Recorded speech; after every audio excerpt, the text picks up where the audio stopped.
Attention passionate Washington Commanders fans. Latest news, something big is happening in the NFC East and it could change the game. We're talking about a direct impact on Washington Commanders' path to another Super Bowl run, a power shift that could leave a division rival stumbling for years. We're bringing this to you firsthand. But before that, if you're a true Washington Commanders fan, subscribe to the channel to strengthen this passion even more. Show that you're also part of this family. Let's help each other reach 1,000 subscribers. Share with YOUR, FRINDS and Washington Commanders FANS. Let's get to the news. Now folks, today we're diving deep into what might be one of the most frustrating games for the Washington Commanders so far this season. They just couldn't get the job done at Mercedes-Benz Stadium in Atlanta, losing to the Falcons 34-27 in what turned out to be a hard-fought, yet ultimately disappointing contest. And let me tell you, this game was packed with drama, moments of brilliance, and a few things that leave fans scratching their heads. So buckle up, because we're about to break down every key moment, every player performance, and what this means for the Commanders moving forward. Right from the start, the Falcons made their intentions clear. They came out swinging, establishing dominance early and often. It didn't take long for Atlanta to set the tone. By the end of the first quarter, they already had a 10-0 lead. That early jump was fueled by a couple of effective scoring drives, the kind that really put the pressure on Washington's defense and made the Commanders have to play catch-up for the rest of the game. It's always tough when you fall behind early, especially against a team looking to rebound after a rough stretch. The Falcons, eager to capitalize on their home turf, played with confidence and executed their game plan with precision. And that's one thing about this Falcons team, they're not just talented, they're hungry.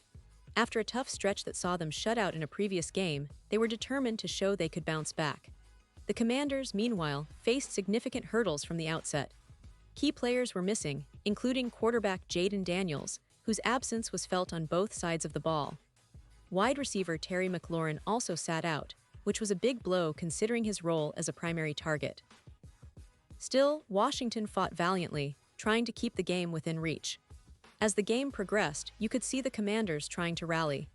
They managed to put some points on the board, with Luke McCaffrey diving into the end zone for a touchdown, bringing some hope to the team and the fans. But every time they started to chip away at the Falcons' lead, Atlanta responded, making big plays to keep their advantage intact. The Falcons' defense, especially in the second half, made some crucial stops, and their offense continued to churn out yards and points at key moments. Now, here's a moment that really stood out in the game.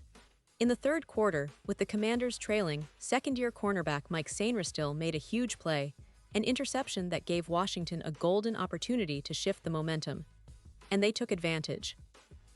A field goal followed that interception, narrowing the score gap and giving the fans some hope that maybe, just maybe, they could turn things around. But the Falcons weren't about to let that happen easily. They responded quickly in the fourth quarter, driving down the field and scoring 10 more points in just a couple of drives. That effectively sealed their victory, leaving the Commanders to wonder what could have been if they had just executed a little better, or if their key players had been available. Let's talk about Marcus Mariota, the backup quarterback who stepped in for the Commanders. Mariota, with his experience and leadership, completed 156 yards through the air, threw 2 touchdowns, but also had 1 interception that proved costly. It's always a challenge for a backup to come in cold and try to stabilize a game, especially against a motivated Falcons defense. Mariota showed flashes of his talent, especially with some scrambles and smart decision-making, but ultimately it wasn't enough. His performance highlighted the ongoing quarterback debate in Washington. Do they stick with him, or do they look to the future with a different option?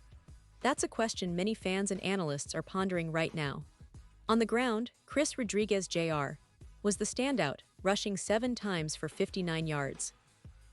His running style was aggressive, and he showed some real potential to be a reliable option moving forward.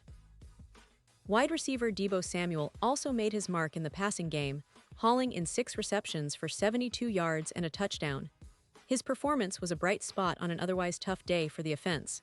It's clear that the Commanders have some talented pieces, but they need consistency, especially in the passing game, to really compete at the highest level. Despite all these individual efforts, the team's collective struggles ultimately cost them the game. The defense, which has shown flashes of brilliance earlier in the season, struggled to contain Atlanta's offense, especially in the fourth quarter when the Falcons put the game away. The Falcons' ability to maintain their lead and execute under pressure was what really made the difference. It's a reminder that in the NFL, it's often the team that makes the least mistakes in crunch time that comes out on top. Looking ahead, the Commanders will now shift their focus to their next challenge, a game against the Los Angeles Chargers at SoFi Stadium next Sunday. That game is scheduled for a 4:25 p.m. kickoff, and it's a critical one for Washington if they want to keep their playoff hopes alive. After this loss, the team will need to regroup quickly. Coach Ron Rivera and his squad will be looking at what went wrong, especially on defense and in the passing game, and trying to find ways to improve. Fans will be eagerly watching to see if they can bounce back and get back to winning ways. Now, let's take a little time to analyze some stats and what they tell us about this game. Marcus Mariota's 156 passing yards and 2 touchdowns show that he can move the ball effectively when given the opportunity, but the interception and some missed throws highlight the areas where he needs to improve. Chris Rodriguez Jr. rushing for 59 yards on just 7 carries is promising, and it indicates that the ground game can be a weapon if used properly. Deebo Samuel's 6 receptions for 72 yards and a touchdown demonstrate his versatility and importance in the offense. But the real question now is how the Commanders can learn from this game. Is it about adjusting their game plan, improving execution, or perhaps making some roster decisions? It's clear that the team has talent, but consistency remains an issue. The defense needs to tighten up, especially in the late stages of the game when Atlanta took control. The offense, meanwhile, needs to find more ways to sustain drives and capitalize on opportunities, especially with key players out. As fans, we know that every game in the NFL is a learning experience, and this one is no different. The Commanders will need to analyze film, make adjustments, and come back stronger. The season is still very much alive, and with a quick turnaround to face the Chargers, there's still hope that they can turn this around. It's about resilience, about fighting through adversity, and about making sure that every player, coach, and fan stays united in the pursuit of victory. And before we wrap up, I want to give a shout out to all the dedicated Washington fans who keep supporting through thick and thin. Your passion fuels this team, and every setback is just a setup for a comeback. Keep believing, keep cheering, because this season isn't over yet. There's still plenty of football to be played, and I truly believe that the Commanders have what it takes to bounce back from this tough loss. Pause here just for a second. If you want the YouTube algorithm to keep recommending the latest Washington Commanders news to you, it's super important that you leave a like on this video. Go ahead, it's quick and it makes a big difference. Thank you. Now let us continue with the big reveal. So, what does all of this mean for the Commanders season? Well, it's a reminder that every game is a test of character and resilience. They've shown flashes of brilliance, but consistency is key. The coaching staff has a lot on their plate, rethinking strategies, fixing mistakes, and getting the team motivated for that crucial game against the Chargers.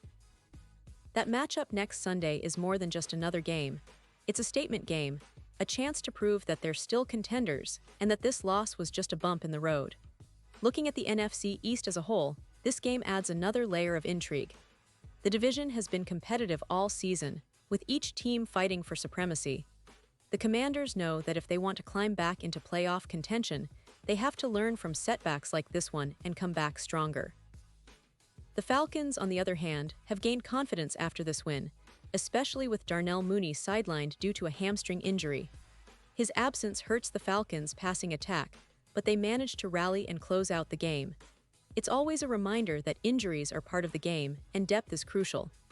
As we wrap things up, I want to emphasize that this game, while disappointing for Washington fans, also offers lessons and opportunities. It's about growth, about what this team can become with some adjustments and a little more luck. The season isn't over yet, and from what we've seen, the potential is there. The key now is to stay united, keep the faith, and prepare for that next challenge against the Chargers, who are no easy opponents. They've got talent, and they'll be looking to capitalize on any weaknesses the Commanders show. And now, Washington Commanders fans, I want to hear from you. What's your take on this game? Do you think the team can bounce back quickly? Are there specific players or strategies you believe need to change? Drop your thoughts in the comments below. Your opinion matters so much to us and to the future of this team. Remember, we're all in this together and every voice counts. And don't forget, I'll be back soon with more updates, more analysis, and all the latest news about the Washington Commanders. So stay tuned, stay passionate, and keep supporting this remarkable team. Thanks for being with me today, and as always, let's keep the faith alive. Until next time, this is Wyatt Marino, signing off and reminding you that the best is yet to come for the Washington Commanders.